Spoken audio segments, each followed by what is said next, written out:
video simulasi tentang pemeriksaan ekstraoral. Ini dia videonya. Sebelum melakukan prosedur pemeriksaan klinis ekstraoral, kita harus menyiapkan bahan dan alat untuk tetap mengikuti protokol kesehatan seperti masker, sarung tangan, dan celemek. Saat pasien tiba di klinik, dokter harus memperhatikan kesehatan umum dan fisik pasien seperti kepala, mata, kulit, leher, dan status gizi.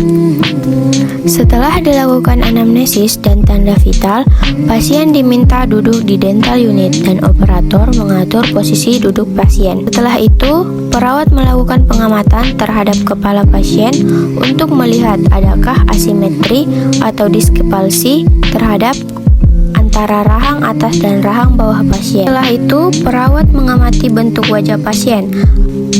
Apakah brasisepali, hidrosepali, mikrosepali, dan perawat mengamati apakah pasien pucat, letih, atau menahan sakit. Setelah itu, perawat memeriksa mata pasien untuk melihat apakah simetri atau tidak berwarna merah dan tetap berwarna putih, dan kedua pupil sama bentuknya. Setelah itu, perawat memeriksa kulit dan otot pengunyah lainnya dengan cara inspeksi dan palpasi dengan memperhatikan warna kulit. Perawat dapat melakukan palpasi masing-masing otot secara bilateral dengan cara melakukan pijatan ringan pada satu daerah dengan menggunakan jari tengah masing-masing tangan, sementara jari telunjuk dan jari manis mempalpasi jaringan di sekitarnya untuk merasakan adanya pembengkakan dan gejala nyeri. Kemudian, otot yang dipalpasi meliputi otot masseter dengan cara mempalpasi tonjolan di permukaan lateral mandibula di dekat angulus dan menyuruh pasien untuk mengatupkan rahang dengan kuat. Gerakan tangan ke bawah sambil melakukan palpasi, lalu gerakan jari untuk menuju ke arcus zygomatikus. Kemudian, otot medikal pterygoid. Rasakan tonjolan saat melakukan palpasi ringan ke atas pada permukaan mandibula di dekat angulus. Kemudian, palpasi otot temporal anterior. Rasakan tonjolan ketika pasien mengatupkan gigi atas dan bawah. Setelah itu, palpasi kembali otot temporal posterior secara horizontal.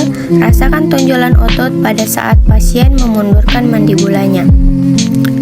Untuk mempalpasi otot pterygoid lateral, pasien membuka mulut, sementara perawat meletakkan tangan pada regio temporal dan kepada pasien diinstruksikan untuk melawan gerakan tangan ke sisi yang akan diperiksa.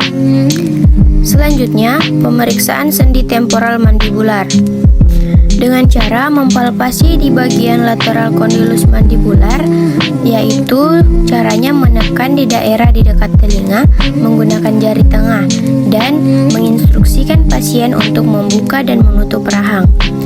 Pada saat ini, perawat melihat adakah perbedaan saat pasien menggerakkan rahang ke kanan dan ke kiri.